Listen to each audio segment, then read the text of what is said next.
Organic farming की शुरुआत करना है तो मेरे हिसाब से दो ही चीज़ें हैं। पहले तो आपका जो कंपोस्ट है उसको प्रॉपर तरीके से सड़ाओ।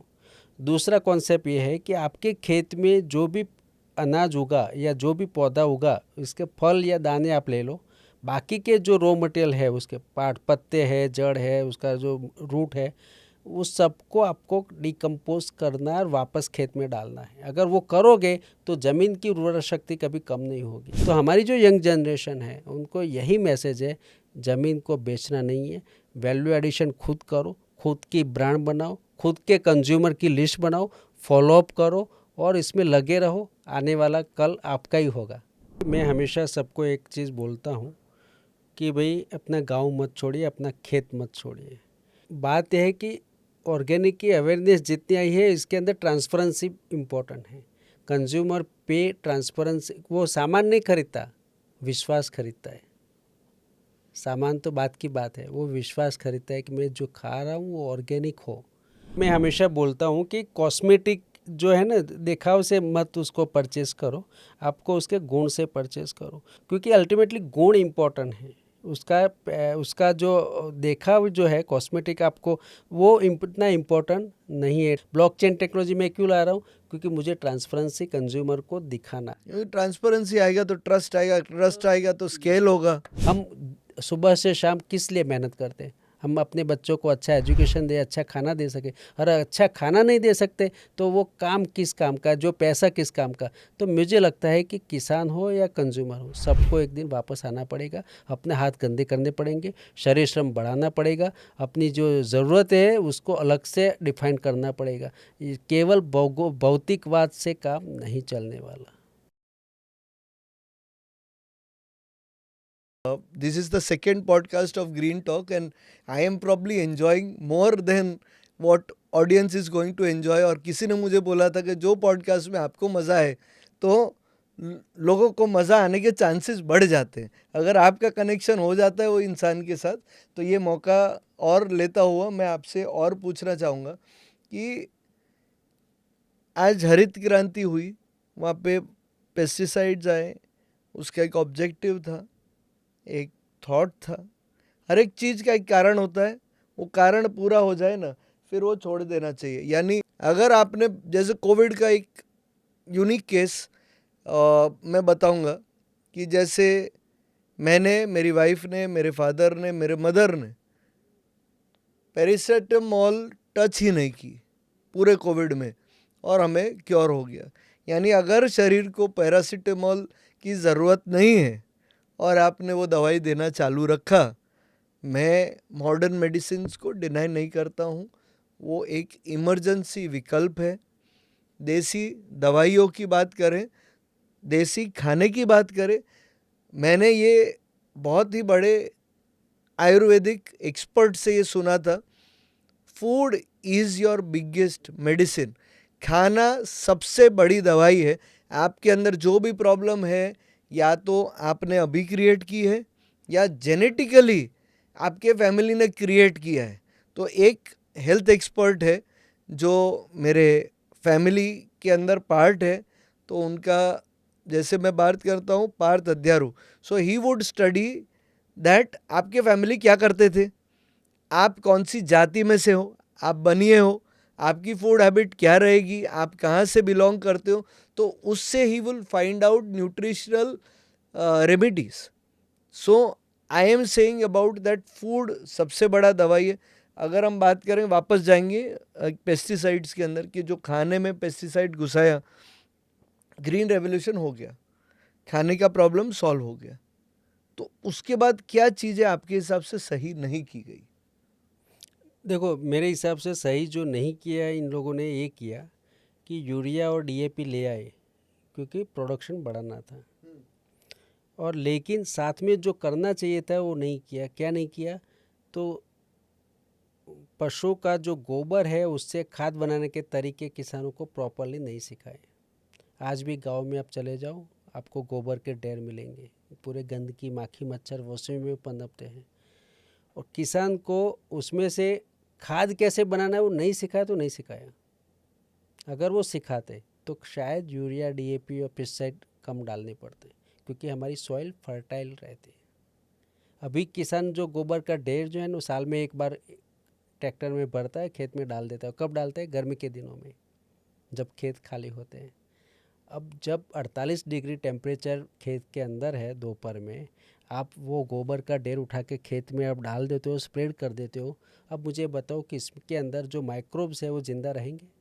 बिल्कुल नहीं रहेंगे। इंसान ही मर जाता है तो फिर तो अब किसान ने जो एग्रीकल्चर प्रैक्टिस जो इस्तेमाल की वो गलत की। तो हमारी जो एग्रीकल्चर डिपार्टमेंट को जो करना चाहिए था वो नहीं किया। एक लेवल पे आपको हो गया, प्रोडक्शन आ गया, लोगों के पेट भर गए, आपके अनाज के गोदाम भर गए। इसके बाद सरकार को ये काम करना चाहिए था कि हमारे जितने भी पशुधन है उसका जो गोबर गौमूत्र है उसका प्रॉपर मैनेजमेंट किसानों को सिखाना था, ताकि वो यूरिया और डीएपी पर अपनी निर्भरता को कम कर सके, जी, जो नहीं किया। यानी आप ऐसा बोल सकते हैं कि गोबर गौमूत्र का सही यूज़ हमने नहीं नहीं किया। किया, आज भी नहीं कर रहे। और इंडिया का जो सबसे बड़ा वेल्थ है कि गोबर गौमूत्र से हमारी गाय आधारित खेती पूरी सिस्टम आ रही है, पर हमारे कुछ नेताओं ने उसको सिर्फ गौमूत्र को आप हिंदू है या नहीं है उसी की बात की पुष्टि करने के लिए, आज मैं देख रहा था कहीं इंदौर पे होने वाला है गरबा, तो वो हिंदू मुस्लिम मुस्लिम ना आए, उसके अंदर अगर आप गौमूत्र पियोगे तो आप हिंदू हो, नहीं तो आप हिंदू नहीं हो। गौमूत्र एक पवित्र चीज़ है, अपने धर्म में उसका बहुत बड़ा मान है, वो चीज़ हम सराखों पे रखते हैं, पर उसका खेती का भी इतना ही इम्पोर्टेंस है। गाय में अगर 33 करोड़ देवता हैं तो वो धर्म ने कुछ कारण होगा कि गाय को वो जगह दी थी। आज हमारे देश में वो पशुओं की इम्पोर्टेंस नहीं है। जैसे हम कुत्तों की बात करते हैं, कौवों की बात करते हैं, तो हम बर्ड की बात कर रहे हैं, तो बर्ड का कुछ रीज़न था। बर्ड को क्यों हमने इज्जत दी? क्योंकि वो कीड़े ले जाके खाते थे। कुत्तों को क्यों इम्पोर्टेंस दिया? उसका एक रीज़न हर एक चीज़ का रहा है, पर हमने वो रिलीजियस इम्पोर्टेंस को सिर्फ एक धर्म के हिसाब से लिया, अपने कल्चरल एक्सेप्टेंस के बारे में नहीं किया। तो अगर पशुओं की आपने बात की, बहुत बड़ी बात है, और उनके अंदर जो माइक्रोब्स रहते हैं, जो छोटे माइक्रो न्यूट्रिएंट्स रहते हैं, उसका हमने यूटिलाइज नहीं किया। तो आप ये माध्यम से फार्मर्स को क्या मैसेज देना चाहेंगे कि कैसे यूज़ करना चाहिए? देखो ऐसा है कि जो गोबर है ना, मैं हमेशा एक चीज़ बोलता हूँ कि हम लोग जब गोबर का ढेर साल में एक बार उठा के खेत में डाल देते हैं ना, हम खाद नहीं डाल रहे, हम लोग समस्या डाल रहे हैं। क्योंकि वो तो खाद बना ही नहीं था, वो तो सिर्फ गोबर का ढेर है। उसके अंदर क्या है? तो सेल्यूलोज है, ऐसा फाइबर है कि जो गला हुआ नहीं है। इसके अंदर वीड के सीड है, जो निंदामण आपके खेत में उगने वाला है। वो कच्चा खाद है, तो वो सॉइल में जाएगा और सॉइल के अंदर वो फर्मेंट कर, जब वो प्रोसीजर करेगा तो खेत के अंदर जो नाइट्रोजन है वो भी कम कर देगा। अच्छा खाद किसको कहते हैं? तो इसके 3 लक्षण हैं। पहला तो वो गला हुआ होता है, तो चाय की भूकी की तरह कम वजनी होता है, हल्का होता है, उसको खेत के अंदर आप स्प्रे कर सकते हो। दूसरा, उसमें से दुर्गंध नहीं आती, बदबू नहीं आती। आज तो हमें ऐसे ही लगता है कि गोबर में से सिर्फ बदबू आ सकती है। और तीसरा है वजन में हल्का होता है। ये 3 लक्षण है अच्छे खाद के। तो ऐसे खाद तो किसान बना ही नहीं रहा। हम लोग गोबर का ढेर बना रहे हैं, और जब वो खेत में डालते हैं तो इससे दीमक बढ़ती है, इससे फंगस बढ़ती है, इससे वीड बढ़ते हैं। यानी हम अपना प्रॉब्लम कि भाई गोबर से छुटकारा मिले उसके लिए वहाँ पे डाल देते हैं, और वो प्रॉब्लम हम दूसरा क्रिएट कर रहे हैं। क्रिएट एक कर रहे प्रॉब्लम हैं। से छूटने के तो जगह पे हम दूसरा प्रॉब्लम क्रिएट कर रहे हैं। ऑर्गेनिक फार्मिंग अगर किसी किसान को करना है तो सबसे पहला है सॉइल की हेल्थ को बनाना पड़ेगा, बढ़ाना पड़ेगा। और तभी बढ़ेगा जब अच्छा खाद डालोगे ना। अच्छा खाद का मतलब है उसको प्रॉपर डिकम्पोज करोगे साइंटिफिक तरीके से।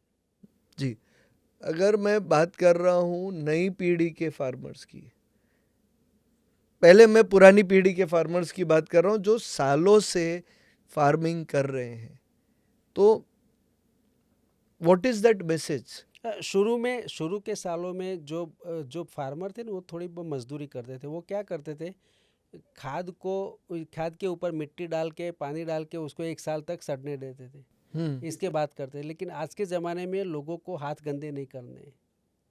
अभी तो खाद जो है वो जेसीबी से हम लोग उकड़ा भी भर के ट्रॉली के अंदर डाल के फिर स्प्रे कर देते। तो धीरे धीरे दिक्कत यह है कि लेबर की शॉर्टेज की वजह से, लेबर न मिलने की वजह से हम लोग ऐसे ऐसे इस्तेमाल करते हैं कि जिससे मतलब दिक्कतें हम बढ़ा रहे हैं। तो लेबर शॉर्टेज की वजह से भी ये पुरानी जो तकनीक थी, पुरानी जो परंपराएं थी, उसको हम ख़त्म कर रहे हैं। दूसरा क्या है कि जब देखो ऑर्गेनिक फार्मिंग की शुरुआत करना है तो मेरे हिसाब से दो ही चीज़ें हैं। पहले तो आपका जो कंपोस्ट है उसको प्रॉपर तरीके से सड़ाओ। दूसरा कॉन्सेप्ट ये है कि आपके खेत में जो भी अनाज उगा या जो भी पौधा उगा, इसके फल या दाने आप ले लो, बाकी के जो रॉ मटेरियल है, उसके पार्ट, पत्ते है, जड़ है, उसका जो रूट है, उस सबको आपको डिकम्पोज करना और वापस खेत में डालना है। अगर वो करोगे तो ज़मीन की उर्वरा शक्ति कभी कम नहीं होगी, क्योंकि यानी मिट्टी से उसने जितना लिया उतना आपने वापस कर दिया। लेकिन हम लोग ऐसा करते नहीं है। हम लोग क्या करते हैं, फल ले लिया, दाने ले लिया, उसका जो स्टम था गेहूं का जो था वो भूसा भी था वो भी, या मूंगफली का पत्ते थे वो भी गौशाला को बेच दिया, नहीं भी बेचा तो फेंक दिया फेंक कहीं दिया पे। या जला दिया बाहर निकाल के। अल्टीमेटली ज़मीन की उर्वरा शक्ति को समझना पड़ेगा, और जब तक हम नहीं समझेंगे ऑर्गेनिक फार्मिंग नहीं कर पाएंगे। दूसरा है पेस्टिसाइड। पेस्टिसाइड में ऐसा है कि जो कीड़े, अगर हमारी सॉइल हेल्दी है तो फिर क्रॉप प्रोडक्शन की चिंता करने की ज़रूरत नहीं है। लेकिन अगर सॉइल बीमार है तो क्रॉप प्रोडक्शन की चिंता ज़्यादा करनी पड़ेगी। इसके तरीके हैं, जैसे कड़वे पौधे जितने भी हैं जिसको गाय बकरी या भैंस नहीं खाते, ऐसे कड़वे पौधे का अर्क, उसको पत्ते को उबाल के वो पानी का स्प्रे किया जाए पौधे के ऊपर। तो इसके बाद क्या होगा कि पौधे के ऊपर एक लेयर बन जाता है कड़वाहट का, और जो इंसेक्ट है, जो ईयर है या चूसिया जीवात है, उसका टेस्ट बदल जाता है, तो खाने में मज़ा नहीं आता। तो 1-2 दिन 4 दिन भूखी रहती है, तो हमारा फसल का नुकसान इमीडिएट अटक गया। 3-4 दिन में उसकी लाइफ साइकिल भी ब्रेक हो जाती है। तरीके है, इसके सब में मेहनत करना पड़ेगा, काम करना पड़ेगा। जी। और हमारी आज की जो यंग जनरेशन है वो शरीर श्रम कम करती है, हाथ गंदा नहीं करती है। ऑर्गेनिक फार्मिंग करना है, खुद से करना पड़ेगा, काम तो करना पड़ेगा, श्रम का विकल्प नहीं है। जी, अगर मैं बात कर रहा हूँ नए पीढ़ी का, तो आज ज़मीन के प्राइस आसमान को छू रहे हैं। लोग ज़मीन बेच रहे हैं, लोग आराम कर रहे हैं। तो मैंने कुछ वीडियोस और कुछ लोगों से ये सुना था कि अगर मेरा बेटा चल रहा है, फिर वो साइकिल पे आया, फिर वो गाड़ी में आया, फिर वो मर्सिडीज़ में आया, फिर वो फरारी में आया, फिर मेरे बेटे को वापस चलना पड़ेगा। यस, बिल्कुल। अगर आपने एफर्ट डालना बंद कर दिया तो जितनी जल्दी चढ़े हो उससे जल्दी गिरोगे, क्योंकि चढ़ना तो बहुत मुश्किल है। तो अगर ऐसे में फार्मर्स की बात करूं, हाँ कंफर्टेबल लीजिए, ये कंफर्ट का ज़माना है। आज एसी है, आज हम एक एसी स्टूडियो में काम कर रहे हैं, उसका यूज़ है, यूटिलिटी है, उतना ही वो कंफर्ट को यूज़ कर दिए, यूटिलिटी के बियॉन्ड नहीं। अगर आपका लिवेबल टेम्परेचर है तो आपको एसी में रहने की ज़रूरत नहीं है, आप नेचुरल गर्मी को सहन कीजिए। अभी दूसरी बात आती है, फार्मर्स ज़मीन बेच रहे हैं, ईजी पैसा मिल रहा है, और वो पैसा अपने मौज शौक के लिए यूज़ किया जाता है। फिर बहुत सारी अच्छी और बुरी आदतें एक साथ आती है, कंफर्ट बुरी आदतों के साथ आता है। तो उनको हम फार्मिंग से कैसे जुड़ा रहे? जैसे बड़े होते हैं उनको तो दिख रहा है कि मेरा फैमिली कौन सी डायरेक्शन पे जा रहा है, पर वो तो कुछ बोल नहीं सकता है, क्योंकि वो 70-80 के साल में पहुंच गया है और नेक्स्ट जनरेशन को पैसा या पावर दे चुका है। तो क्या वो एक पिछली जनरेशन के किसान को आप क्या मैसेज देंगे, और नई जनरेशन जो ज़मीन बेचने वाली है, जो फार्मिंग से दूर जा रही है, उनको क्या मैसेज देंगे? ऐसा है, फार्मिंग से जो लोग दूर जा रहे हैं, देखो हमारी देश की आबादी इतनी है कि हमको प्रोडक्शन तो करना पड़ेगा, और प्रोडक्शन करने के लिए हमको मतलब मार्केट से कम्पीट भी करना पड़ेगा। और वो करने के लिए हमारी जो यंग जनरेशन है वो अगर खेती, क्योंकि देखो जब जैसे जैसे समय जा रहा है ना, सबकी नौकरियां खतरे में है। अब तो एआई का ज़माना है और नौकरी कम मिलने वाली है। हाथ से जो काम करने वाले लोग हैं वहाँ पर मशीन आने वाले हैं, तो काम तो सबको नहीं मिलने वाला, वो तो फैक्ट है, या काम का स्वरूप बदलने वाला है। मैं कई बार कहता हूँ कि अब ज़माना ऐसा है कि हर 5 साल में इंसान को नई नई स्किल सीखनी पड़ेगी, क्योंकि आज जो काम कर रहे हैं 5 साल के बाद हो सकता है वो काम छूट जाएगा, क्योंकि नई यंत्र आ जाएंगे, नई सिस्टम आ जाएंगे, है ना। तो हर 5 साल में काम बदल जाएगा, नई नई स्किल सीखने पड़ेंगी, क्योंकि वो आने वाला फ्यूचर मुझे इसी तरह से दिख रहा है। एग्रीकल्चर एक ऐसा चीज़ है कि जहाँ पर आपको खेती के बिना चलने वाला नहीं है। दो ही चीज़ बचने वाली है, वो है एग्रीकल्चर और क्राफ्ट।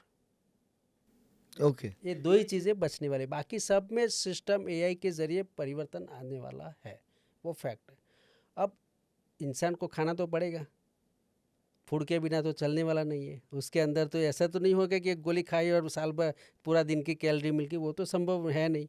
तो खाना तो पड़ेगा। उसको इतनी समझ होनी चाहिए कि मुझे हेल्दी खाना है, और हेल्दी खाना है तो हमारे जो यंग बच्चे हैं, मैं उन सबको एक हिदायत देता हूँ कि भैया थोड़े कम पैसे चाहे आज मिले, लेकिन अपनी ज़मीन को, अपनी मिट्टी को बचा के रखना, वही आपका पेट पालने वाली है। अगर मिट्टी एक बार खेत हाथ से गए तो वापस नहीं आने वाला। इंडस्ट्रीज कितना भी कर ले, फैक्ट्रियाँ कितना भी चिप्स बना ले, अल्टीमेटली जो फ्रेश आलू से जो हमारा पेट में जो न्यूट्रिशन मिलेगा वो चिप्स से कभी नहीं मिलने वाला, है ना। तो एग्रीकल्चर, वो सारी इंडस्ट्रीज़ का कच्चा रॉ मटेरियल तो वहीं से आने वाला है। जी। अगर एग्रीकल्चर ही ख़त्म हो जाएगा तो सारा ख़त्म हो जाएगा। यानी हमें एक सेवा के फॉर्म में भी लीजिए और बिजनेस के फॉर्म में भी लीजिए। आज अगर आपके पास शिक्षित लोग हैं जिन्होंने पढ़ाई की है, वो क्या, किसी के कोई ज़मींदार थे जिसके 100 बीघा है, किसी के 50 बीघा है, किसी के 5 बीघा है, तो वो क्या अपने शिक्षण को यूज़ करते, या तो किसी के पास बहुत कम ज़मीन है पर शिक्षण है, तो आपका शिक्षण जो आया उससे वो एम्पावर होके, या वो क्या शिक्षण लेता है वो भी बहुत बड़ी बात है कि भाई फार्मिंग का अगर शिक्षण लेता है और ऑर्गेनिक और नेचुरल फार्मिंग में नहीं रहा तो वो यही बोलेगा केमिकल लगाओ, घर और चलाओ। उसका भी केमिकल लगाने के लिए भी शिक्षा प्रॉपर बहुत ज़रूरी है, क्योंकि मिट्टी को क्या चाहिए क्या नहीं चाहिए, नेचर को क्या चाहिए नहीं चाहिए, उसको विज्ञान के साथ वो करना पड़ेगा। मैं जो हमारे यंग बच्चे हैं उनसे ये भी कहूँगा कि हमेशा ये मत सोचो कि हम लोग टन बंद माल बेचेंगे। नहीं, अब टन का ज़माना नहीं है, ग्राम में बेचने का है। तो अच्छी पैकेजिंग करो, अच्छी वैल्यू एडिशन होम लेवल पे करो, गांव के लेवल पे वैल्यू एडिशन करो, अच्छे पैकेजिंग में बेचो और अच्छी क्वालिटी का माल बेचो। कच्चा रॉ मटेरियल बेच के कभी कोई पैसा वाला नहीं बना। और दूसरा कि आप जितना पैदा कर रहे हो तो इतना ही पैदा करो जितना आपके पास कंज्यूमर हो। ऐसा मत करो कि आपके पास कंज्यूमर है 300 और अब पैदा कर दिया 30,000 का, तो ऐसा भी मत करो। जितना कंज्यूमर की साइज़ है उसी हिसाब के, उनकी ज़रूरत के हिसाब से खेती करो। आज हमारे जो खेड़ूत हाट में 3,000 कंज्यूमर आ रहे हैं ना, मैं अपने किसानों को यही बोलता हूँ कि भाई आप हमारे जितना जो चीज़ बिकता है उतना ही लगाइए। अगर आपने ज़्यादा लगाया तो फिर क्या करना पड़ेगा, आपको एपीएमसी की ओर मूव करना पड़ेगा, और एपीएमसी आपको पूरा रेट नहीं देती, क्योंकि वहाँ तो मांग और पुरवठा के हिसाब से रेट तय होते हैं। यहाँ पर खेड़ूत हाट में क्या होता है, क्योंकि हमारे पास कंज्यूमर तय है, हम उसके लिए ही लगाए। मार्केट में जब 10 रुपया टमाटर हो जाते हैं तो भी हम 60 रुपये किलो से नीचे नहीं बेचते, क्योंकि हमको पता है ना कि हमने जो खर्चा किया है, जो लागत लगाई है वो इतना ही है, तो हम कम में बेच भी नहीं सकते। तो हमारी जो यंग जनरेशन है उनको यही मैसेज है, ज़मीन को बेचना नहीं है, वैल्यू एडिशन खुद करो, खुद की ब्रांड बनाओ, खुद के कंज्यूमर की लिस्ट बनाओ, फॉलोअप करो और इसमें लगे रहो, आने वाला कल आपका ही होगा। जी, इसमें और एक चीज़ ऐड करेंगे कि this is a time of partnerships, collaboration, कि अलग अलग चीज़ें अलग अलग लोगों से लेके आप उसका एक ब्रांड क्रिएट कर Yes, सकते हो। बिल्कुल कर सकते हैं। एक यूनिक एग्जांपल है, एक बहन है जो अहमदाबाद में ऑर्गेनिक प्रोड्यूस बेच रही है, उसका भाई महाराष्ट्र में या कोई भी एक जगह पे वो ऑर्गेनिक फार्मिंग कर रहा है। वो प्रोड्यूस को पैकेज करके एक बहन यहाँ पे सामान बेच रही है। तो हम बात ये कर रहे हैं कि there is some producer, there is some seller, they come together to create profitability, to create a brand. There is a trust, बहन भाई में ट्रस्ट रहेगा। वैसे ही तरीके से दो लाइक माइंडेड लोग, कि मैं जाके कोई फार्मर के पास जाता हूँ डांग में, हिम्मतनगर में या कहीं पे भी, उसके साथ कोलैबोरेशन करता हूँ। मैं ये हाइड नहीं करता हूँ कि ये मैं कहाँ से लाता हूँ, वहाँ पे लिखता हूँ produced at so and so place, marketed by so and so, so there is a partnership. हमेशा ये है कि एक पार्टनरशिप क्रिएट करके वैल्यू ऐड करो। ऐसे अहमदाबाद इंडिया के एक नॉन फार्मर है जो शार्क टैंक में गया था, उन्होंने शार्क टैंक से फंडिंग नहीं लिया, उनको फंडिंग मिल सकता था, वो हज़ारों टन हनी प्रोड्यूस करके, लाखों हनी फार्मर्स का कोलैबोरेशन करके, वो फार्मर से एक्सपोर्ट में सबसे ज़्यादा है हनी में। सो ये तरीके से अलग अलग कोलैबोरेशन कर सकते हैं। फार्मर शायद खापली गेहूँ बना रहा है या कोई तरीके से कर रहा है, उसको प्रोसेस करके। अहमदाबाद में काफ़ी सारे ऐसे ब्रांड्स हैं, काफ़ी होम ग्रोन एंटरप्रेन्योर्स हैं कि जो शायद फार्मर से लेके या तो सेलिंग का, या उसको सेलिंग पैकेजिंग करके उसको फर्दर सेल कर रहे हैं, या प्रोसेस करके बेच रहे हैं। गवर्नमेंट का ऐसा नहीं है कि गवर्नमेंट की हर बार गलती होगी, कुछ उनके भी मुहिम है, पर गवर्नमेंट के लिमिटेशन है। हम 150 करोड़ 140 करोड़ का देश है और हम बात कर रहे हैं, चाइना जैसी विपत्ति तो नहीं है, पर फिर भी चाइना में जो विपत्ति है वो प्रोडक्शन सिस्टम की वजह से आ रही है, हमारे में कम है क्योंकि आज भी हम ट्रेडिशन से जुड़े हुए हैं। जिस मोमेंट पे मैं बोलूँगा कि मैं ट्रेडिशन से छूट गए, जो हम कपड़े पहन रहे हैं, जो हम सब कुछ कर रहे हैं, वो नेचुरल बेस्ड है और फार्मिंग से जुड़े हुए हैं। तो अगर हम जुड़े हुए रह सकते हैं, आज का टेक्नोलॉजी फार्मर को सर यूज़ करना ही चाहिए। जैसी ब्रांडिंग एडवर्टाइजिंग की बात करें, बहुत सिंपल है ब्रांडिंग और एडवर्टाइजिंग, बहुत कॉम्प्लेक्स नहीं है। जितना छोटा नाम होगा उतना असरकारक होगा, जितना अपना नाम होगा। जैसे हनी बी की नाम करें, एक हनी बी को एक कंसेप्चुअली एक्सप्लोर करके उसका नामकरण रखा गया।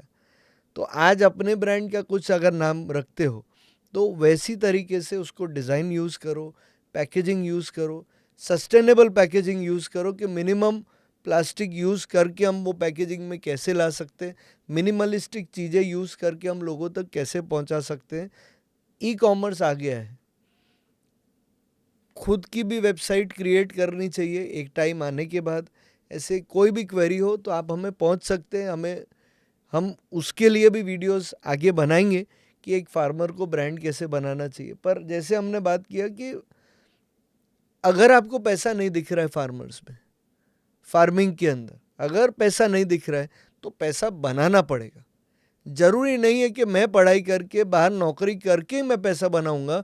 मैं आज इंटरनेट का टाइम है, पहले की बात अलग था कि आदमी को 2 दिन ट्रैवल करके नौकरी में पहुंचना पड़ता था। तो आज farming and Nations protection and nation service, 3 category of people should not stop. तो मैं ये बात करूँगा, फार्मर्स को ये सोचना पड़ेगा कि मुझे पैसा कैसे बनाना है। ये नहीं सोचना है कि मेरे को गांव कैसे छोड़ना है, क्योंकि गांव शहर के कुछ लोग हैं, जैसे मेरे जैसे लोग हैं, उनको गांव में आना है, उनको ज़मीन खरीदने, हमारे पास उतना पैसा नहीं है कि हम ज़मीन खरीद के फार्मिंग कर पाएँ। बिल्कुल अहमदाबाद के पास तो फार्म खरीदना और फार्मिंग करना तो इम्पॉसिबल चीज़ें हैं। पर ऐसे कुछ लोग हैं, जैसे हम गौनीति की बात करें, एयू मिल्क की बात करें, हम बहुत सारे ऐसे ब्रांड्स की बात करें जो जुड़े हुए हैं, उन लोगों ने फार्मिंग पे गए हैं। आपको जान के आश्चर्य होगा कि बंसी गिर गौशाला आज सबसे प्रीमियम प्रोड्यूस जो बेच पा रहा है, वो एक केस स्टडी है कि महंगा बेचना गलत नहीं है, महंगा बेचना आना चाहिए।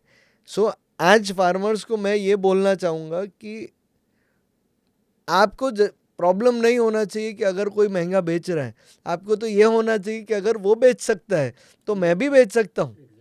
तो फार्मर को नफ़ा कमाना चाहिए, फार्मर्स को कमाना चाहिए, रिटेलर्स को कमाना चाहिए, ब्रांड ओनर्स को कमाना चाहिए, सबका कमाने का हक है। अगर नेचुरल केमिकल फ्री प्रोड्यूस डाल रहे हैं तो ब्रांड वाला अपना पैसा बना रहा है, क्योंकि उसका वेस्टेज हो रहा है, उसका पैकेजिंग में खर्चा हो रहा है। तो ये कोलैबोरेशन का चीज़ है, क्योंकि कई बार इनसिक्योरिटी होता है कि क्या वो मेरा हिस्से का कमा गया, तो क्या वो मेरे को पैसा दे रहा है। आप अपना देखो, दूसरे को दूसरे का देखने दो। આપણે પોતપોતાનું કરીશું तो प्रॉब्लम नहीं था। सो अगर आपको लगता है, यानी अगर हम खुद का देख लेंगे तो हमें प्रॉब्लम नहीं होगा, पर अगर हम पूरे गांव का देखने जाएंगे कि वो क्या कमा रहा है, वो क्या खा रहा है, तो हमें प्रॉब्लम होगा। अगर ये देखोगे कि बाजू वाले ने 10 करोड़ की ज़मीन बेच के मर्सिडीज़ या BMW या ऑडी ले आया, तो आपको प्रॉब्लम होगा। अगर आपका पेट भरा हुआ है, आपकी फैमिली खेती करके रह पा रही है, कंफर्ट से कोई परहेज नहीं है, बट अगर वो रह पा रही है तो आपको ज़मीन बेचने की ज़रूरत नहीं है। आप अमेरिका ट्रिप नहीं करोगे तो चलेगा। इंडिया के अंदर पटेल जो है वो पूरी दुनिया में भरे हुए हैं, गुजरातियों से पूरी दुनिया भरी हुई है। आज सब वहाँ पे मोटेल ओनर्स बन गए, जो खेत ओनर्स थे वो मोटेल ओनर्स बन गए हैं। तो जो शिफ्ट हो रहे हैं, जो अब्रॉड जा रहे हैं खेत छोड़ के, उनके लिए आप क्या कहेंगे? नहीं, पहली चीज़ तो यह है कि मैं हमेशा सबको एक चीज़ बोलता हूँ कि भाई अपना गांव मत छोड़िए, अपना खेत मत छोड़िए। और अगर आपका खेत के अंदर आप ऑर्गेनिक तरीके से अगर खेती कर रहे हो तो ऑर्गेनिक तरीके से बेचने के भी लिए निकालना पड़ेगा। अभी किसान क्या करता है कि उसने गेहूं तो उगा दिया, बेचने के लिए मेहनत नहीं करता। वो 10 लोगों को फ़ोन नहीं लगाएगा, वो 100 ग्राम के सैंपल या आटे का सैंपल नहीं भिजवाएगा। अगर सैंपल भिजवाए तो पीछे फॉलोअप नहीं करेगा, हाँ आंटी आपको कैसा लगा और कितना भिजवाऊँ। ऐसे ही हर चीज़ में तो लोकल कंज्यूमर की नीड के हिसाब से वो खेती नहीं करता, उसके हिसाब से पैकेजिंग नहीं करता, उसकी रिक्वायरमेंट को नज़र नहीं, वो हमेशा बाज़ार को देखता है। और जब बाज़ार को देख के खेती करता है तब बाज़ार के परिबल तय करते हैं उसके रेट। तो एक तो ये सीख है। दूसरा, हमेशा मुझे ऐसा लगता है कि जो पढ़े लिखे, जो गोनीति से लेके देवेश भाई ये सब जो फार्मिंग में आए, देखो सबने अपने अपनी ब्रांड बनाई, अपना एक विज़न था, अपना एक थॉट प्रोसेस था और इसमें सफल रहे हैं। वो हमारे मतलब आप बोल सकते हैं कि वो हमारे लैंडमार्क है। और उन्होंने जो काम किया, और भी मैं तो ये मानता हूँ कि हर गांव में अलग अलग किसान अपने अपनी ब्रांड बना के अपने अपने कंज्यूमर के साथ उनकी ज़रूरत के हिसाब से खेती करे, वो सबसे आइडियल है। दूसरा, गांव में रहते हुए आज के दिन सब अवेलेबल है, वहाँ पर भी इंटरनेट है, वहाँ पर भी अस्पताल है, वहाँ भी शिक्षा के, तो गांव शहरों का इतना मतलब शहरों इतना बड़ा करने की ज़रूरत नहीं है ना। दूसरा कि इंडस्ट्रीज़ जो है, इंडस्ट्रीज़ की अपनी एक लिमिट है ना। जो फैक्ट्री के अंदर जो एग्रीकल्चर प्रोड्यूस आता है उसकी भी अपनी एक लिमिट है। कंज्यूमर है उसको भी समझना पड़ेगा कि फैक्ट्री का खाना है या किसान से फ्रेश लेके खाना है। और हेल्थ तो फ्रेश खाने से ही बनती है, फैक्ट्री के खाने से नहीं बनती। तो ये धीरे धीरे मुझे ऐसी पूरी उम्मीद है कि समय आने वाला है, जो फार्मिंग में टिका रहेगा जो बंदा, उसके लिए मतलब पैसे भी मिलेगा और उसकी हेल्थ भी अच्छी मिलेगी। यह है कि एक समझ के साथ, एक संयम के साथ, एक निस्बत के साथ अगर आगे बढ़ेगा तो डेफिनेटली इसमें सफल तो रहेगा। जी, आगे बात करता हूँ किराने वालों की। आज किराने वाले अपने शहरों में या अपने गांव में ख़त्म हो रहे हैं, तो किराने वालों का क्या रोल होगा या होना चाहिए? क्या उनको आप मैसेज देना चाहेंगे कि भाई किराने वाले नेचुरल फार्मिंग को और ऑर्गेनिक फार्मिंग को बचाएं, जिससे उनका एक रेवेन्यू मॉडल बने? एक बाजू कंपटीशन में टिक नहीं पा रहे, प्रॉफिटेबिलिटी में बड़ी कंपनीज आ रही है, और ऑर्गेनाइज रिटेल पे हम बात कर रहे हैं, और अनऑर्गेनाइज रिटेल जो था वो ख़त्म हो रहा है। बात यह है कि किराना की दुकानें आज का उनका मुनाफा कम हो रहा है। इसका रीज़न ये है कि मार्केट में जो बड़ी बड़ी जो ब्रांड आ रहे हैं वो उनसे सस्ता दे रहे, ज़्यादा डिस्काउंट दे रहे और डोर स्टॉप पे डिलीवरी दे रहे। तो मुझे लगता है आगे चल के क्या होने वाला है कि किराना की जो दुकान वाला है उनको भी उस ब्रांड के साथ जुड़ना पड़ेगा, है ना। और फिर वो लोकल लेवल पे वो केवल सप्लायर रहने वाले हैं। ऑर्गेनिक जो ब्रांड है, वो ऑर्गेनिक ब्रांड जो किसान करता है तो उनको भी अल्टीमेटली वो जो तथाकथित जो भी ऐप पे जो लोग बेच रहे हैं, है ना, उनके साथ जोड़ना पड़ेगा। अमेज़ॉन हो या बाकी जो भी इस तरह की जो सर्विसेज जो दे रहे हैं, अल्टीमेटली होता क्या है पता है, अलग अलग ब्रांड है, वहाँ पर सर्च करो आपको ऑप्शन मिलता है, आप चूज़ करो, आपके घर पे डिलीवर करता है। तो नज़दीक के पॉइंट के जो स्टॉकिस्ट है वो वहाँ से उठा के वहाँ जल्द से जल्द पहुँचाने की कोशिश, अल्टीमेटली तो वो सर्विस दे रहा है। लेकिन मुझे लगता है कि अगर हम ब्रांड पे, पैकेजिंग पे, उसकी इसकी प्रोडक्ट की शुद्धता पे अगर जितना ज़्यादा जोर देंगे, तभी जाके रिपीट कस्टमर जो है हमको कंज्यूमर वो ज़्यादा मिलेंगे। ज़्यादातर मैंने देखा है कि किसान जो है ना, हर बैच में अलग अलग मतलब क्वालिटी कंट्रोल जो इसको बोलते हैं ना, वो नहीं कर पाता है, और तभी मतलब ये दिक्कतें आती है। लेकिन जो प्रोसेस जिसको हम करते हैं, तो प्रोसेसिंग में क्वालिटी कंट्रोल हमारे लिए थोड़ा आसान है। तो हम एक ही तरह का अगर साल भर हम अगर पहुंचाते हैं चीज़ें, तो डेफिनेटली उसमें रोज़गार के अवसर तो मुझे दिखते हैं। जी, अगर हम बात कर रहे हैं किराने वाले की, क्या वो किसानों को, फार्मर्स को ऑर्गेनिक बेचने के लिए मदद कर सकता है? जो मैंने बात की पार्टनरशिप की, कि हर जगह पे पार्टनरशिप और कोलैबोरेशन की ज़रूरत पड़ेगी। आज 30 दुकान है या अहमदाबाद में 15-20 दुकान है जो ऑर्गेनिक बेच रहे हैं। क्या किसान को ये लोग आगे कर सकते? देखो, ये संभव है। अल्टीमेटली उसको क्या चाहिए? मुनाफा चाहिए। किराना की दुकान को भी 10-15% अगर मुनाफा मिल जाता है तो वो सामान को बेचेगा, क्यों नहीं बेचेगा। लेकिन बात यह है कि ऑर्गेनिक की अवेयरनेस जितनी आई है, इसके अंदर ट्रांसपेरेंसी इम्पोर्टेंट है।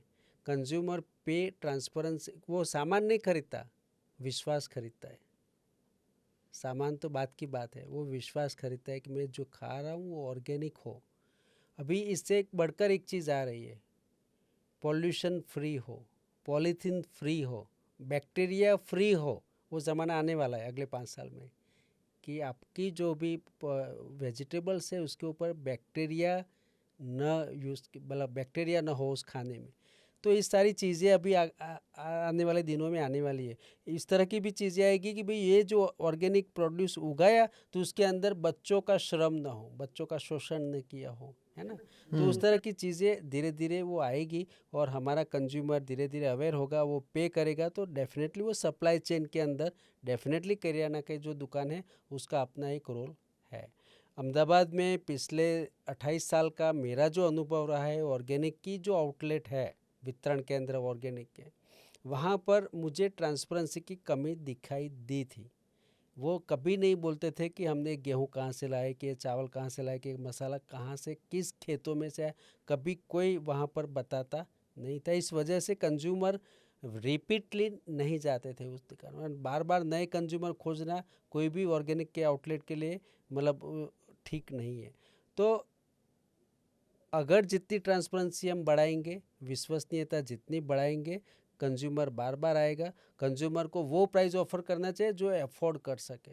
मैं नहीं बोलता कि डबल या ट्रिपल लेना चाहिए, एक व्याजबी हिस्सा जिसको कंज्यूमर को भी लगे कि इतना तो मिनिमम देना ही चाहिए। मैं हमेशा एक चीज़ हमारे खेडूत हाट में बोलता हूँ, कभी किस साल टमाटर की फसल अगर कमज़ोर पैदा हुई, तो मैं मैं कंज्यूमर को बोलता हूँ कि ये टमाटर थोड़े अच्छे नहीं दिखते आपको दिखने में, लेकिन ये ऑर्गेनिक वे में किया है, और कंज्यूमर खुशी खुशी वो पे करता है।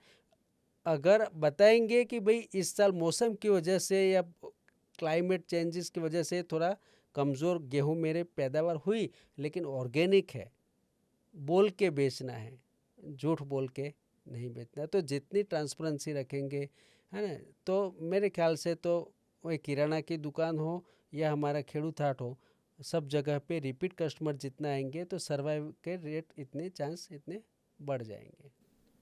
ठीक है, अभी हम बात कर रहे हैं जो मेरे जैसे जिनको होता है, कोविड आया, बहुत सारे लोग ऑर्गेनिक बिजनेस में आ गए, बहुत सारे लोग लेकिन सर्वाइव नहीं कर पाए ना। सरवाइव नहीं कर पाए। उसके ऊपर उनको शायद राइट एजुकेशन नहीं था या राइट सिस्टम नहीं था।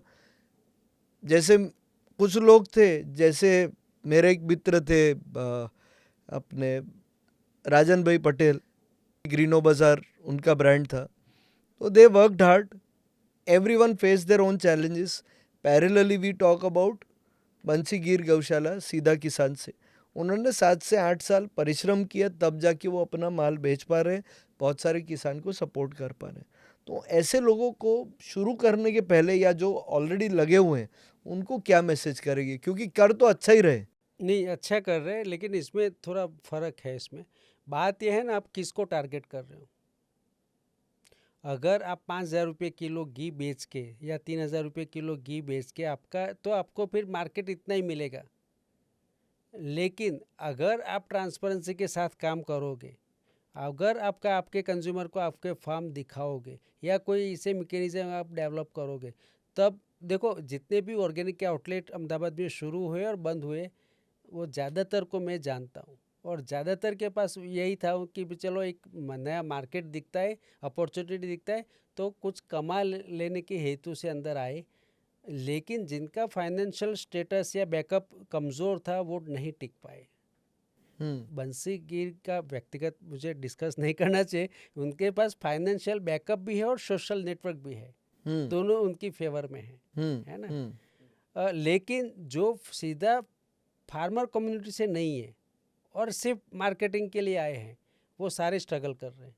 जी, यानी एक तो इंटेंट क्लीन होना चाहिए, लर्निंग होना चाहिए और transparency transparency is the main thing. कुछ लोग इन्हीं में से फार्म विजिट्स भी करवाते हैं।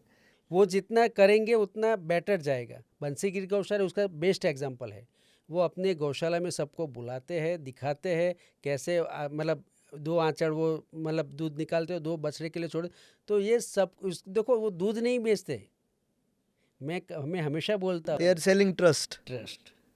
यानी जो वो मैं ट्रस्ट, वो तो प्रॉब्लम इज ट्रस्ट। यहाँ पे जैसे मैंने हर बार पूरे पॉडकास्ट में बार बार लाता रहा कि भाई ट्रस्ट करो, फार्मर्स को ट्रस्ट करो, क्योंकि सेंस ऑफ ट्रस्ट है ही नहीं। कलयुग है, तो कलयुग के अंदर तो कैसे भरोसा कर ले कि कौन क्या बेच रहा है। पर आप बड़ी बड़ी ब्रांड्स को जैसे ट्रस्ट करते हो, वैसे हर एक को एक मौका दिया जाए, चेक किया जाए, उसकी सब्जी खा के अगर आपको डिफरेंस फील हुए तो आप उसको ऑर्गेनिक गिनिए। मैं एक ही चीज़ है, देखने के रूप में मत जाओ, क्योंकि आपको ही नॉलेज नहीं है। आज के टाइम पे आखिरी पड़ाव की तरफ पॉडकास्ट में बढ़ रहे हैं। फॉर हाउसवाइफ्स बोलती है इसमें कंकड़ है, ये शेप खराब है, ये सुंदर नहीं दिखता है, ये एकदम हरा नहीं है। तो उसके लिए क्या नहीं, मैसेज उसके लिए मैसेज ये है कि मैं हमेशा बोलता हूँ कि कॉस्मेटिक जो है ना, दिखाव से मत उसको परचेस करो, आपको उसके गुण से परचेस करो। हमारा जो गाड़ी का तेल है ना, हमीर भाई का, तो गाड़ी का तेल जब भी कढ़ाई में डालते हो तो उसमें अंदर थोड़ा बहुत वो नमी की वजह से वो थोड़ा भाप आते हैं। लेकिन अल्टीमेटली ऐसे कई कस्टमर है कि जो वो खाने के बाद कोलेस्ट्रॉल का प्रॉब्लम सॉल्व हुआ हो या घर के अंदर एसिडिटी अगर किसी को है तो सॉल्व, क्योंकि अल्टीमेटली गुण इम्पोर्टेंट है। उसका जो देखा जो है कॉस्मेटिक आपको वो इतना इम्पोर्टेंट नहीं है। टमाटर छोटे होंगे, बाज़ार वाले टमाटर आपको चमकीले लगेंगे, लेकिन इसके अंदर पेस्टिसाइड का पूरा लेयर है जो इसमें नहीं है ना। तो कई चीज़ें कंज्यूमर को वो सीखनी पड़ेगी कि हमारी लौकी चाहे साइज़ में बड़ी हो, बाज़ार में जो लौकी आती है अभी आजकल तो 250 ग्राम की लौकी आने लगी है। हमारी लौकी आप लेंगे तो साल मुश्किल से के 1 केजी की मिलेगी, क्योंकि वो देसी लौकी है। लेकिन उसके अंदर न्यूट्रिशन और उसके अंदर जो टोटल जो उसका जूस वैल्यू है वो सबसे ज़्यादा है। तो वो सारी चीज़ें देखना पड़ेगा। हमारी जो मिर्च पाउडर से लेके सारी चीज़ें मसाले अगर कंज्यूमर यूज़ करता है तो उसकी खुशबू उसको अट्रैक्ट करती है हमेशा, और वो बोलता है कि मैंने पिछली बार मसाला उनका लिया था, मुझे उनका ही लेना है, चाहे 15 दिन तो के बाद। आमिर भाई तो वसुंधरा मसाले इज लाइक मसाला किंग, वो जो बनाते हैं वो जो जोरदार। शुद्धता जो है वो धीरे धीरे गृहिणियों में आ रही है। मैंने एक चीज़ ये नोटिस किया है कि जब गृहिणी टमाटर खरीदती है ना, तो वो देखती है कि भाई 2 टमाटर इमीडिएट यूज़ हो ऐसे लेंगे, 2 टमाटर ऐसे लेंगे जो थोड़ा हरा वाला होगा, जो 4 दिन के बाद उसको यूज़ करना है। तो जब वो सिलेक्शन करती है तो उनका आँखों का और हाथ का एक मिश्रण होता है, वो चूज़ करते हैं, इसके पीछे उसका पूरा साइंस है ना। तो वो आई एम श्योर कि धीरे धीरे वो चीज़ें बढ़ रही है, ऑर्गेनिक का समझ आ रहा है, जो 3,000 कंज्यूमर लगातार रिपीटेडली आ रहे हैं, वो हमारी सफलता है। और आने वाले दिनों में जैसे हम तो वल्लभ विद्यानगर में भी हाट चलाते हैं, तो वल्लभ विद्यानगर में करीब 700-800 कंज्यूमर आते हैं हर संडे, और वहाँ पर एनआरआई कस्टमर आते हैं। ज़्यादातर एनआरआई बुजुर्ग है वो वहाँ पर वल्लभ विद्यानगर के हाट में आते हैं। और सबका एक ही है कि यहाँ पर हम लोग सब्जियाँ तो बाद में, हम लोग ये ऑर्गेनिक है ये समझ के हम खरीदते हैं। जी जी। आप अब 16 भागवत और आत्मा पलोड़िया। विकास से आप सिटी की वो साइड भी प्रेजेंस कर रहे हैं, तो वो भी हाट धीरे धीरे बहुत बढ़ अच्छा रहे हैं। और सारे फार्मर्स मेहनत करके आते हैं, दिन रात जग के बनाते भी हैं और दिन रात जग के आते भी हैं, और उनका रास्ते में काफ़ी चीज़ें खराब भी होती, खराब जैसे भी होती। पपीता ऐसा होता है कि अगर पपीता दब गया तो वो फेंक देना पड़ता है। अभी मैं एक और थोड़ा क्रिटिकल जवाब मांगूंगा आपसे, मुश्किल जवाब सवाल पूछूंगा। उन फार्मर्स के लिए क्या एडवाइस है कि जो ऑर्गेनिक के नाम पे कुछ भी बेच दें? ऐसा है कि देखो, मार्केट जहाँ पर आपको एक मार्केट जहाँ दिखता है ना, वहाँ पर कुछ लेबागू तत्व घुस ही जाते हैं। तो लगातार हमको हमारी आंखें खुली रखनी पड़ती है, दिमाग को खुला रखना पड़ता है, और जहाँ पर भी गलती हो उसको पकड़ना पड़ता है। हम लोग अभी क्या कर रहे हैं कि उनके खेतों में बोर्ड लगा रहे हैं, किसान के खेत में बोर्ड लगा रहे हैं कि मैं नरोत्तम भाई यादव, मेरी 3 एकड़ खेत में इन चीज़ उगाता हूँ, इतने साल से मैंने मेरे रासायनिक पदार्थों या निंदामण नाशक दवाई का इस्तेमाल नहीं किया है। अगर मेरी खेती और मेरी उपज के बारे में अगर आपको कोई फीडबैक देना है तो ये सृष्टि संस्था का ये व्हाट्सएप नंबर है, ये ईमेल आईडी है और ये उनका एड्रेस है। आप मेरी खेती पद्धति के बारे में, मेरी उपज के बारे में अपना फीडबैक दे सकते हैं। यानी आपको ये कहना चाहिए कि जो ऐसे ऑर्गेनाइजेशंस है जो एश्योर करते हैं कि ये ऑर्गेनिक है, उन पे लोगों को ट्रस्ट करना चाहिए। दूसरा कि जो खेत, आपने जो शुरू में बोला कि कुछ लोग ऑर्गेनिक के नाम पे बेच डालते हैं, मैं उसके खेत में क्यों बोर्ड लगा रहा हूँ? खेत में इसलिए बोर्ड लगा रहा हूँ कि आसपास के 4 खेत वाले गांव वालों को भी पता हो कि वो ऑर्गेनिक कर रहा है। अगर वो गलत प्रैक्टिस करेगा तो कम से कम उसको भी शर्म आएगी, 4 लोगों गांव में उसकी बातें हो जाएगी, वो अल्टीमेटली क्या होगा, हमारे तक तो मैसेज आ ही जाएगा। तो अल्टीमेटली विश्वास जो है, ट्रांसपेरेंसी हर लेवल पे, हर वैल्यू चेन में, हर सप्लाई चेन में ट्रांसपेरेंसी। ब्लॉकचेन टेक्नोलॉजी में क्यों ला रहा हूँ? क्योंकि मुझे ट्रांसपेरेंसी कंज्यूमर को दिखाना है। ट्रांसपेरेंसी आएगा तो ट्रस्ट आएगा, ट्रस्ट आएगा तो स्केल होगा। तो ये चीज़ें, इसके बिना, इसलिए जब ये चीज़ें आ जाएगी, फिर जो लेबागू जो भी किसान होगा तो भी, या कुछ थोड़ा भी गलत करने जाएगा, तो कम से कम उसके अंदर से उसका अंतरात्मा जो है, उसके आसपास के वाले किसान हैं, गांव वाले लोग हैं, उसकी शर्म तो उसको नड़ेगी। ठीक है, किसान की बात करेंगे, first year organic, second year organic, third year organic, और हमारे हिसाब से तो नेचुरल होता है। अगर कोई फार्मर ने शुरुआत की है तो वो बोल के बेचे कि ये मेरे पहले साल की, मैंने 1 साल से केमिकल नहीं डाला है, क्योंकि ये प्रॉब्लम सबसे बड़ी कि 3 साल का वेट करना, 3 साल तो की करना सब्जी, पड़ेगा वेट, इसके कारण है। यानी वो अगर वो बेच दें एपीएमसी में तो कोई दिक्कत नहीं है, बेचो ना एपीएमसी में आप बेचो। लेकिन हमारे यहाँ तो 3 साल वेट इसलिए करवाते हैं क्योंकि उसने इतना सारा पेस्टिसाइड रेसिड्यू डाला है, तो वो रेसिड्यू को रिमूव होने में 3 साल लगते ही है।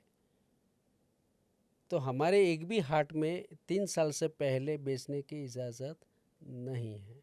राइट। क्योंकि वो पेस्टिसाइड मैं मेरे कंज्यूमर को, मतलब ये नहीं बोल सकता कि अगले साल निंदामण नाशक दवाई इसमें खेत में डाली थी, उसी खेत की दूधी या टमाटर में आपको खिला, नहीं खिला सकता मैं, सवाल ही पैदा नहीं होता। यानी आपको वेट करना पड़ेगा, पेशेंस रखना पड़ेगा। 3 साल के बाद मार्केट में आइए, सर्टिफिकेट लीजिए, ऑर्गेनाइजेशन से जुड़िए, भले वो सुभाष पालेकर कोई भी ऑर्गेनाइजेशन हो, प्रैक्टिस कोई से भी है। करे, हम सारे गुरुओं को मानते हैं, सारी अच्छी प्रैक्टिस को मानते हैं, हम साइंस को मानते हैं, हम नेचर को मानते हैं। किसी एक चीज़ को पकड़ के नहीं, जिसको साइंस फेवर करता है, जो जहर मुक्त प्रैक्टिस हो, जिसको एनवायरनमेंट को सूट करता है, वैसे सारी एग्रीकल्चर प्रैक्टिस को हम लोग मानते हैं। और उनके लिए क्या मैसेज देंगे जो सब्जी की फैक्ट्रियां चला रहे हैं या एग्रीकल्चर की नाम पे फैक्ट्रियां चला रहे हैं कि भाई केमिकल डालो डालो और बनाओ, उनके लिए क्या मैसेज है? ऐसा है कि वो कॉमर्शियल क्रॉप करते हैं। जैसे अभी आपने देखा होगा गुजरात में आलू में कॉन्ट्रैक्ट फार्मिंग शुरू हो गई है पिछले 5-7 साल से। और आलू में कॉन्ट्रैक्ट फार्मिंग में क्या है कि वो कंपनी वाले बीज भी देते हैं, एग्रीकल्चर प्रैक्टिस भी देते हैं, और सीधा जो प्रोडक्शन होता है वो कंपनी सीधा खरीद उठा लेती लेती है, है। और इसमें से चिप्स और बाकी वेफर और वो सारी बनती है। तो वो बल्क में, क्योंकि वो फैक्ट्री को देखते हुए प्रोडक्शन करते हैं। ऐसे ही प्रांतिस के अंदर आप जाएंगे, कॉलीफ्लावर जो खेती करते हैं, तो वहाँ से एक साथ वो लगा देते हैं, एक साथ हार्वेस्ट करते हैं, और पूरी ट्रक कहाँ जाती है, सीधा बांग्लादेश जाती है, बेंगलोर जाती है, या दिल्ली के मार्केट में सर्व करते हैं। वो भी एक ज़रूरत है, लेकिन उसमें क्या है, उनकी जो प्रोडक्शन कॉस्ट है वो कम हो जाती है ना, क्योंकि वो बल्क में प्रोडक्शन निकलता है, एक साथ आता है, क्योंकि वहाँ मजदूर कम, मजदूर से भी काम चल जाता है। ऑर्गेनिक में मजदूर ज़्यादा होता है, तो जो बल्क प्रोडक्शन करता है उनको तो क्या है कि वो मार्केट देखते हैं, उनको इंसानों के शरीर से या इससे सेहत से परवाह नहीं है। एक तरह से देखो तो वो ज़मीन के भी और हमारे हेल्थ के दोनों के दुश्मन हैं, और उनको अभी क्योंकि मार्केट में उनको पैसे के पीछे पड़े हैं, तो उसको लोगों के हेल्थ के बारे में इतना अवेयर नहीं है। लेकिन एक दिन मुझे पक्का भरोसा है सबको वापस तो आना पड़ेगा, क्योंकि हेल्थ इंपॉर्टेंट है। मेरे गांव में अगर पिछले 15 साल में जितनी डेथ हुई उसमें आधे लोग कैंसर से मरे हैं, तो ये सब जगह का नज़ारा है, सिर्फ मेरे गांव का नहीं है, ये पूरे गुजरात का ही नज़ारा है। और गुजरात आज के दिन में कैंसर में सबसे आगे है। हम सुबह से शाम किस लिए मेहनत करते हैं? हम अपने बच्चों को अच्छा एजुकेशन दे, अच्छा खाना दे सके। और अच्छा खाना नहीं दे सकते तो वो काम किस काम का, जो पैसा किस काम का? तो मुझे लगता है कि किसान हो या कंज्यूमर हो, सबको एक दिन वापस आना पड़ेगा, अपने हाथ गंदे करने पड़ेंगे, शरीर श्रम बढ़ाना पड़ेगा, अपनी जो ज़रूरत है उसको अलग से डिफाइन करना पड़ेगा। ये केवल भौतिकवाद से काम नहीं चलने वाला। Thank you very much sir, आप हमारे साथ जुड़े, और शायद एक हमारी कोशिश थी कि हम लोगों तक पहुंच पाए, तो वो हम लोगों तक पहुंचे हैं। और आगे जब ये एपिसोड बाहर आएगा तो बहुत सारी बात करेंगे। आखिरी में हमीर भाई की बात, जिन्होंने शर्ट पहनना छोड़ दिया है, चप्पल पहनना छोड़ दिया है, पर फिर भी फार्मर का सामान यहाँ पे बेच रहे हैं। उन्होंने वसुंधरा मसाले का ब्रांड भी डेवलप किया है, बहुत सारी गृहिणियाँ उनको ट्रस्ट करते हैं, तो उनके बारे में थोड़ा बताइए। हमीर भाई हमारे जिसको बोलते हैं वो ना, मैं हमारा ब्रांड है एक तरह से वो। और 50-60 किसानों को केवल देसी बीज वो देते, और वो जो देसी जो उगता है, वो मूंग हो, अड़द हो, तुअर हो, मिर्च पाउडर हो, अपना जीरा हो गया, धनिया हो गया, सारी चीज़ें वो अपने उनकी खुद की प्रोसेसिंग यूनिट है, उसके अंदर प्रोसेस करते हैं। उनके पास ऑयल निकालने के लिए अपनी ऑयल गाड़ी है, मसाले पीसने के लिए कोल्ड पद्धति से पीसने के लिए पूरी संयंत्र लगे हुए हैं, सुखाने के संयंत्र लगे हुए, वैक्यूम पैकेजिंग के संयंत्र उनके फार्म में लगे हुए। तो पूरी प्रोसेसिंग की सारी चीज़ें उनके पास अवेलेबल है। और उनका जो जीवन है वो जीवन ही इतना सादगीपूर्ण है, और देश भर में देसी बीज की डाइवर्सिटी को बचाने के लिए किसानों में वो काम करते रहे हैं। कंज्यूमर को वो कभी एक डब्बा तेल नहीं बेचते, वो 1 किलो से ज़्यादा तेल किसी को नहीं देते। वो बोले कि फ्रेश खाना है, वासी नहीं खाना है। मसाले भी आपको ज़्यादा वो नहीं बेचते। तो एक तरह से जिसको बोलते हैं ना, केवल मार्केट नहीं देखते, वो शुद्धता और क्वालिटी में यकीन करते। और उनका नाम और उनकी ब्रांड, क्योंकि वो अगर वो आटा बेचते हैं तो आटा शनिवार दोपहर में पिसा हुआ ही आटा आता है। अगली बार वो 1 किलो से ज़्यादा आपको नहीं देंगे, ताकि आप अगली संडे दोबारा आके उनसे परचेज़ करो हर चीज़। तो एक तरह से वो शुद्धता और क्वालिटी में यकीन रखते, मेंटेन करते। वो जो देते देसी जातों से वो उगा होगा, और इंश्योर करते हैं कि वो 100% नेचुरल तरीके से, वो चाहे गुड़ हो या शक्कर हो, अपने खास खड़े रह के प्रोसेस करवा के बनवा के लेके आते हैं। तो उनका एक लाजवाब इंसान है। उनके जीवन भी ऐसा है, सादगीपूर्ण है। पैर में जूते नहीं पहनते। उनके ये शपथ लिया कि जब गाय माता को, मतलब राष्ट्र माता का सम्मान मिलेगा गौ माता को, तब तक वो जूते नहीं पहनेंगे, इसका शपथ लिया। तो इतनी ठंड में, गर्मी में केवल एक बंडी पहन के, एक बनियान पहन के घूमना इतना, और देश भर में बाहर कहीं खाना नहीं खाते वो। अगर 8-10 दिन भी ट्रैवल बाहर करते तो बाहर का खाना ही नहीं खाते, केवल फल या इस तरह के खाना खा लेते। तो उनकी जो उनमें जो संयम है, जो निस्बत है, हाँ, जो कर्मठता है, मेरे ख्याल से बाकी सारे किसानों के लिए और हमारे कंज्यूमर के लिए भी एक बहुत बड़ा संदेश। जी, थैंक यू वेरी मच। हमने बहुत सारे किसानों की भी बात करी, बहुत सारी इन्फॉर्मेशन की बात करी, बहुत सारी नॉलेज वाली बात की, और ये लोगों तक हम जेन्युइनली पहुंचाना चाहते हैं। ये ग्रीन टॉक के through ideas of green living एक फेल्ड स्टार्टअप था जिन्होंने ऑर्गेनिक बेचने का चालू किया, पर वो एक मोमेंटम क्रिएट कर रहा है। We are trying to create a platform for sharing the knowledge and promoting the right product. You, if your intent is in the right direction, you will get lot of support. And Ramesh भाई जो one of the initial time में मुझे मिले थे, या हामिर भाई, ये इन सब लोगों को मैं कैसे जानता हूँ? मैं सब लोगों को पर्सनली जाके मिला, उनके फार्म्स में जाके मिला, जब जाके उनको पता चला कि ये ऑर्गेनिक और नेचुरल बेचना सिर्फ एक पैसा कमाने का अपॉर्चुनिटी नहीं है, it is your life changing opportunity. अगर आप ये अच्छा काम करते हो तो आपको रिटर्न में अच्छा मिलेगा.